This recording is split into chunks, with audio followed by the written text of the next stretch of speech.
lot to talk about. Everything from a little rain to strong gusty winds to a return to 70 degrees. Okay. Not too bad. Let's talk about the bad stuff first, which is the chance for rain tonight and gusty winds tomorrow. We talked about this at the top of the broadcast a bit. A system moving up the coast, bringing clouds, a chilly east wind, and the chance for some rain. Not a lot, but a little. Let's take a look outside right now, and you can see the day looks a whole lot different than how it started out. We had sunshine this morning.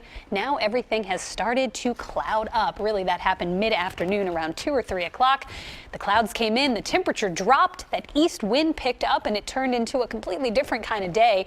When you get an east wind around here this time of the year, that is bad news bears. It'll get cloudy quickly, the temperature will drop quickly, and it just feels kind of raw and chilly outside. And now we'll wait for some showers to move in. But luckily it is staying dry through the evening commute. Traffic seems to be moving okay here in the city of Philadelphia as we look live from our camera mounted at the Free Library at the Parkway Central branch there. Storm Scan 3 is showing this system. You can see the center of the storm really starting to wrap up and kind of strengthen a little bit off the coast of the Outer Banks. This is going to stay out to sea for the most part. The heaviest of the rain will fall over the open ocean, but we're going to get in, like we've been saying, on the back edge of this. It's going to brush the entire area. Best chances from the city on east, and you can see it's all just kind of creeping in slowly.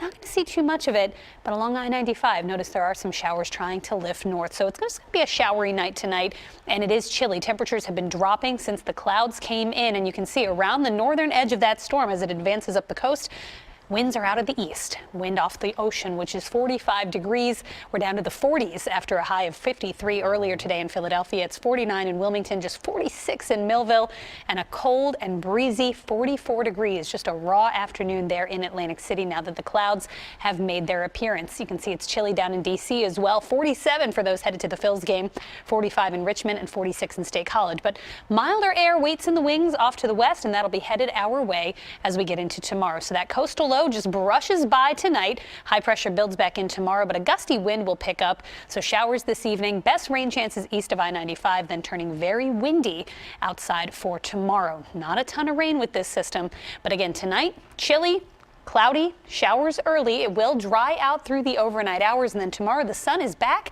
and the 60s are back, but it will start to turn very windy by the afternoon. Winds could gust over 30 miles an hour. So 64 degrees may feel a little cooler with the gusty wind, but still a welcome warm up tomorrow. Most of Thursday looks dry, but Friday brings another chance for rain. Here's the good news. It's another weekend warm up. Looks like we'll hit 70 again on Saturday. That feels good. Good timing. Yes, Perfect indeed. time. All right, Thank you, Kate. Kate.